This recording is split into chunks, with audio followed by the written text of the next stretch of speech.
Hello hall, welcome to Jeeva's kitchen. இன்றைக்கி நம்ம வீடியோவில் ரொம்பவும் சாஃப்ட் அண்ட் ஸ்பாஞ்சியான ரசகுல்லா ஸ்வீட் எப்படி செய்யலான்னு பார்க்கலாம் வாங்க.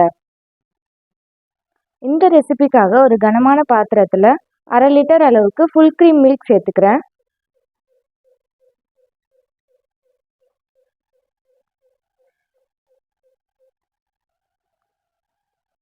பால் நல்லா கொதித்து பொங்கி வந்தப்புறம் ஒரு 1/2 லெமன் ஜூஸ் இதில் ஆட் பண்ணிக்கலாம்.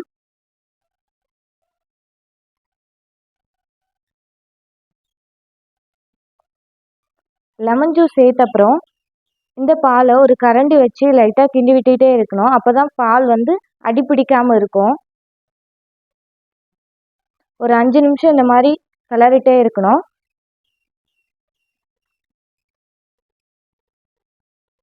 இப்போ ஒரு 5 நிமிஷம் ஆயிடுச்சு. பால் நல்லா தனியாக பிரிஞ்சு வந்துருச்சு.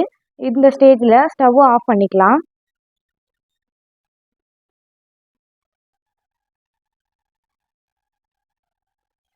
பிரிஞ்சு வந்த இந்த பாலை ஒரு ஒயிட் கிளாத் யூஸ் பண்ணி நல்லா வடிகட்டி எடுத்துக்கணும்.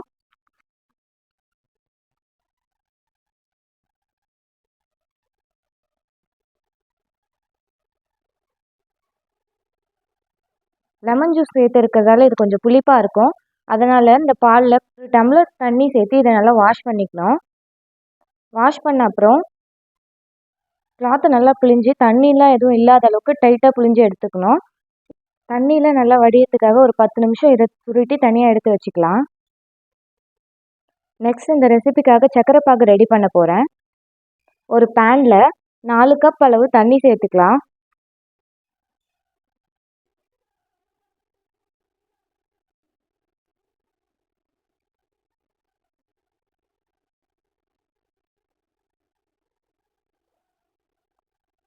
தண்ணி கொஞ்சம் பாயில் ஆன அப்புறம் 1.5 கப் அளவு சர்க்கரை சேர்த்துக்கிறேன்.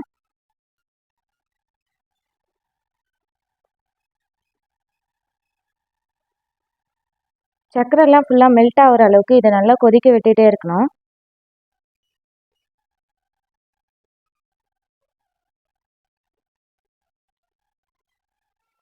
இந்த சர்க்கரை பாகு கொதிச்சுட்டு இருக்க நேரத்தில் வடிகட்டி வச்சுருந்த பன்னீர் இப்போ கிளாத்லேருந்து எடுத்துக்கலாம்.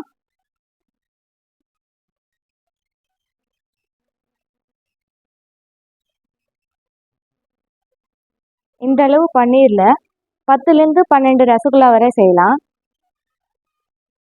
இப்போது இந்த பன்னீரை நல்லா பிசைஞ்சு எடுக்கணும். 15 நிமிஷமாவது பிசைஞ்சாதான் இது நல்ல ஒரு மாவு பதத்துக்கு வரும்.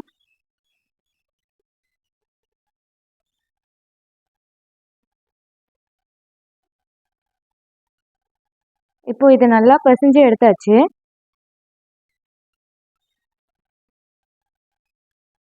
இப்போ சின்ன சின்ன உருண்டையை உருட்டி எடுத்துக்கலாம். நமக்கு தேவைப்படுற சைஸ்லேருந்து ஒரு 2 சைஸ் அளவு சின்ன உருண்டையை உருட்டிக்கிட்டாதான் சுகர் சிரப்பில் ஊறி வரும்போது கரெக்டான சைஸில் வரும். இந்த மாதிரி விரிசல் எதுவும் இல்லாமல் ஒவ்வொரு உருண்டையாக உருட்டி எடுத்து வச்சுக்கிறேன். இப்போது ரெடி பண்ணி வச்சுருந்த இந்த உருண்டையெல்லாம் கொதிச்சிட்டு இருக்க சுகர் சிரப்பில் ஒவ்வொன்றா சேர்த்துக்கிறேன்.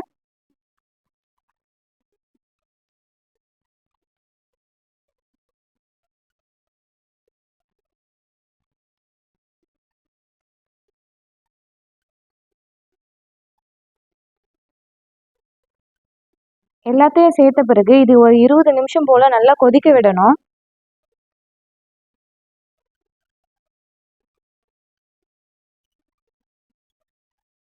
ஒரு 20 மினிட்ஸ் கழிச்சு ரசகுல்லாலாம் இப்போ நல்லா குக் ஆகிருக்கு. சுகர் சிரப்பில் நல்லா ஊறி வந்திருக்கு. ரெடியான இந்த ரசகுல்லாலாம் ஒவ்வொன்றா பவுலில் எடுத்து வச்சுக்கிறேன்.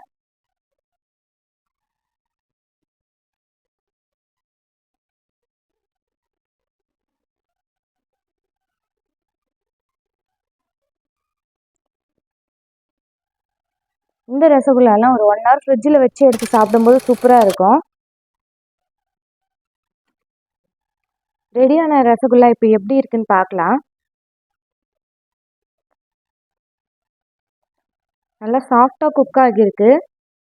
இந்த ரெசிபியை நீங்களும் உங்கள் வீட்டில் ட்ரை பண்ணி பார்த்துட்டு எப்படி இருந்ததுன்னு கமெண்ட்டில் சொல்லுங்கள். வீடியோ பிடிச்சிருந்தா லைக் பண்ணுங்கள், ஷேர் பண்ணுங்கள் அண்ட் சேனலை சப்ஸ்கிரைப் பண்ணுங்கள். தேங்க்யூ.